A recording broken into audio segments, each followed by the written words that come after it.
Thank you for joining us. I am Greg Schultz. I am the principal engineer with Synart Controls.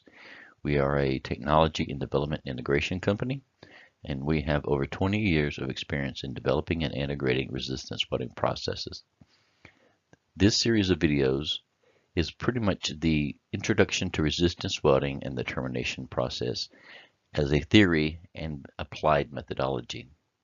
You will not find it to be comprehensive for all applications because each application is different. However, what you will find is that from this information, you will have a better understanding how resistance welding works and how you can apply it to your own process. You will not find many videos in this series of the actual process in action. You can find this on YouTube, as there are many very good videos that show the process, but they do not explain what's actually happening.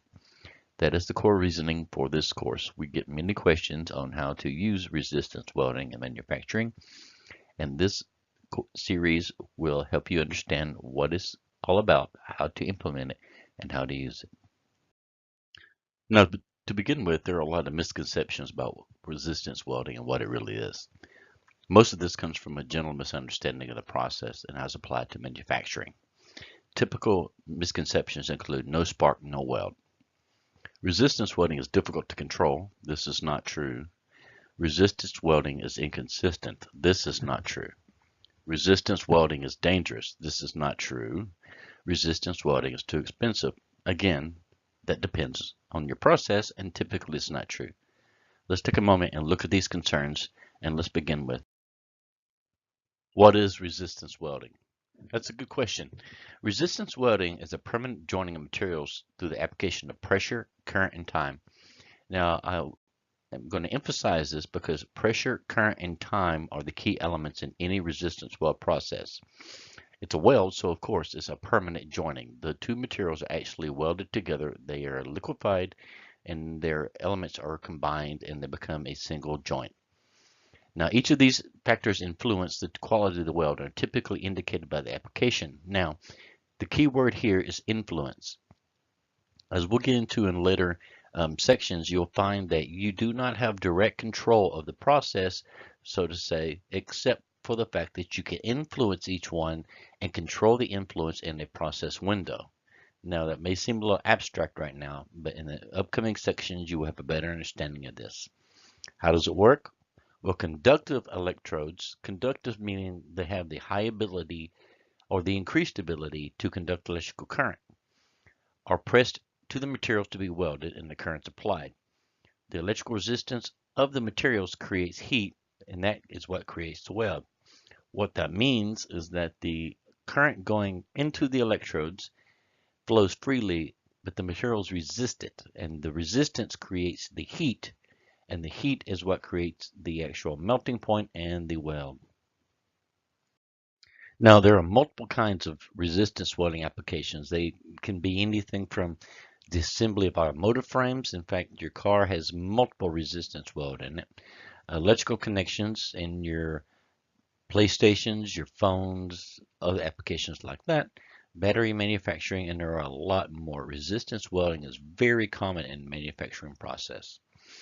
There's also a variety of processes that can be used to resistance weld materials together. These are the most common methods. Now, the first type is what is called opposed electrodes. And this means that the electrodes has a positive and a negative electrode opposite of each other with the materials are being joined. Let me show you. You have this electrode coming down, applying force. This electrode comes up applying force. One of them is positive and one of them is negative. We will get into polarity next in a future section, but understand that this is what's happening. The current passes between the positive electrode through the material into the negative electrode. This creates heat in a weld joint. These are typically called spot welds because when you're finished, you actually have a circular or a rectangular or a small spot that is welded. This is typical in automotive, electrical cabinet, and electronics industries.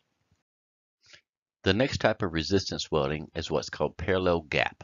Parallel gap electrodes are different in the position from the opposed electrodes in that they are side by side and not opposite of each other. If you look at the image on the right, you will see that there are two electrodes coming down to the material to be welded. There's a thin sheet of metal attached to the battery, and there is a predefined gap between them, and the gap is shown in yellow.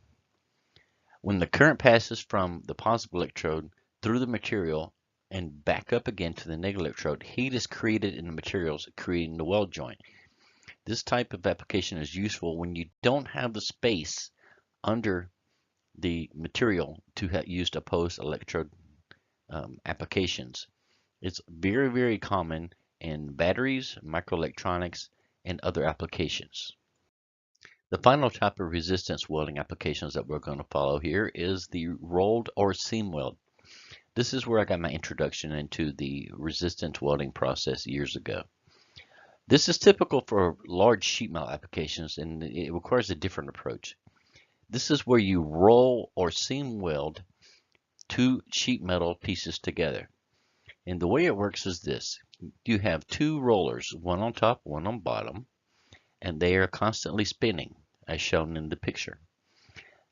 They are also electrodes, and that one is positively charged and the other is negatively charged. They come together, the material goes in between them, and a weld is formed. When the material is rolled between the electrodes, heat is created and the weld joint is formed. It's used to create longer seam welds, and it's really usual for this concept to be used on sheet metals and the container industry. Okay, so why is there a misconception? And that's a really good question. It's our belief that the confusion comes from a general misunderstanding of how electrical current actually flows in the process, and there's a fear of electrical shock because the amperage can be kind of high, amperage meaning the amount of current. Now, let's just address these concerns one at a time. No spark equals no weld.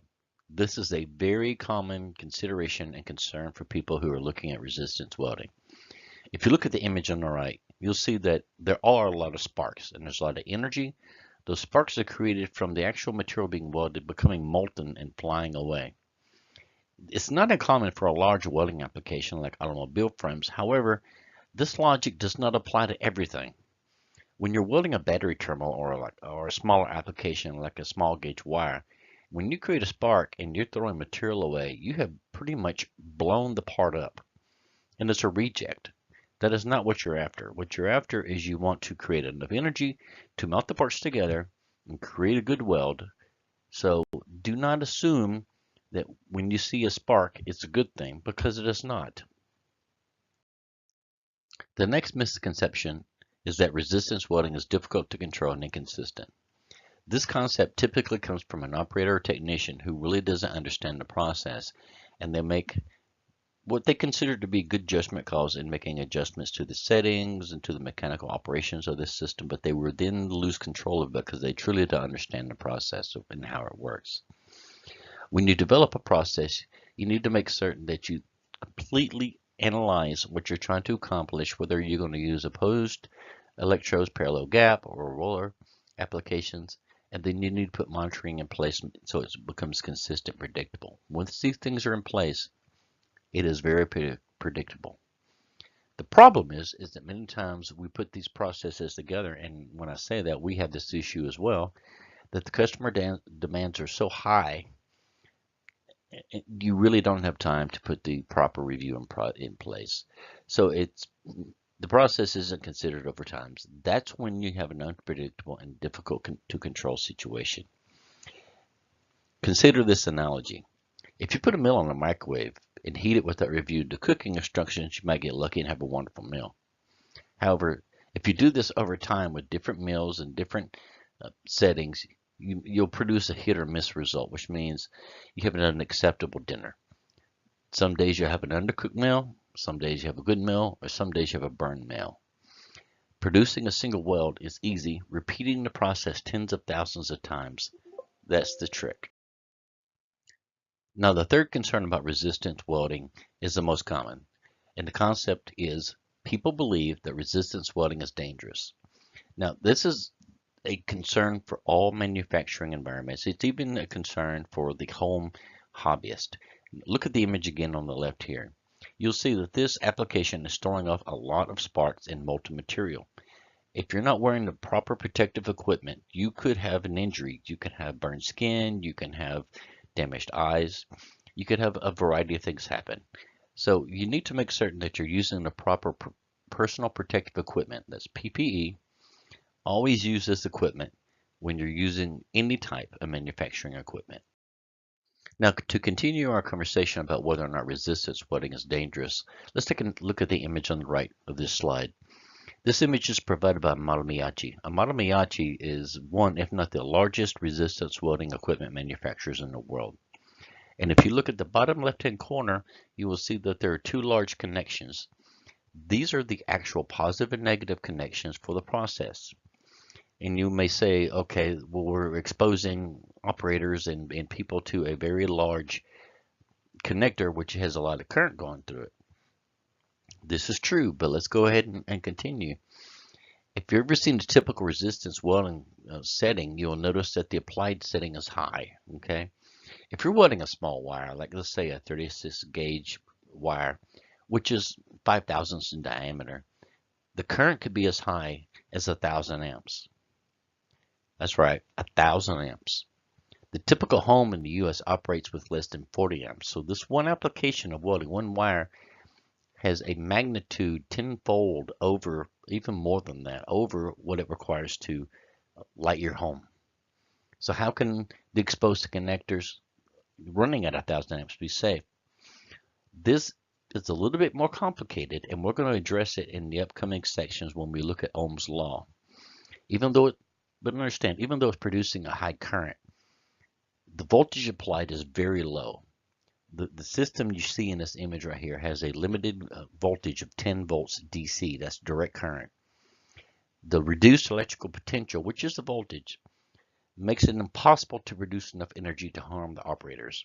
And this is not a joke. This is a fact. It's no more dangerous than a child putting their tongue to a 9-volt battery, which I did as a child. I don't know if you did. Except the fact is you won't get the strange tingle sensation. We're going to cover this more when we go over Ohm's law.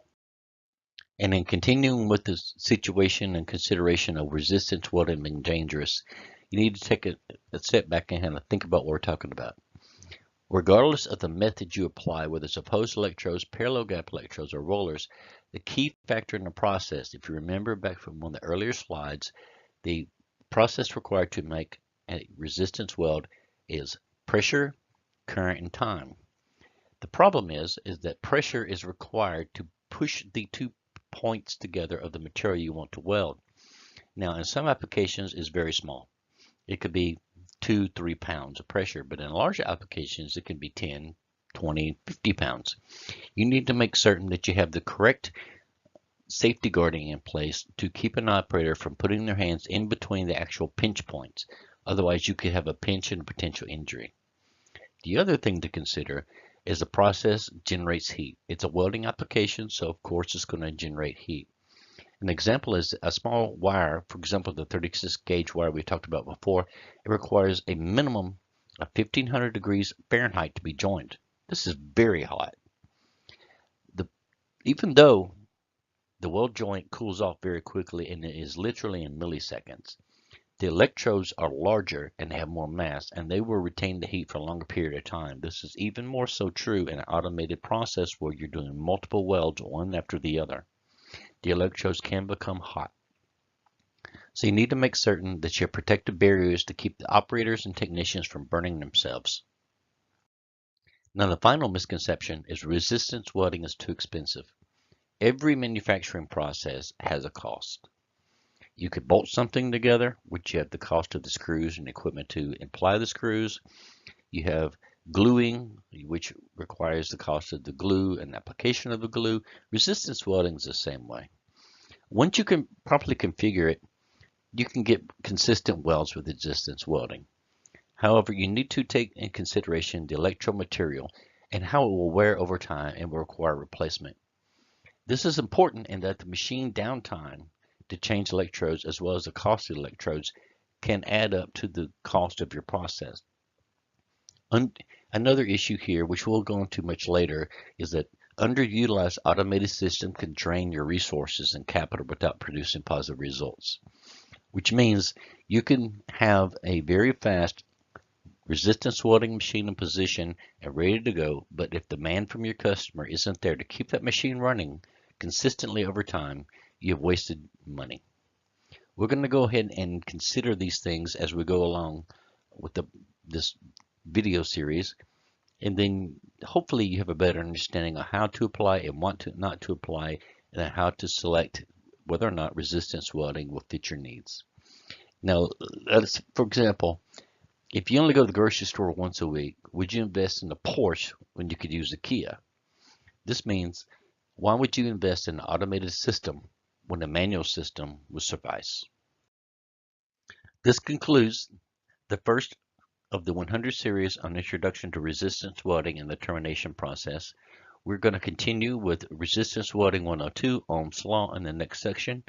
If you have an immediate need, please contact us. Our phone numbers, fax numbers, emails, and website are listed below. And if there's anything else we can do to help you, please let us know.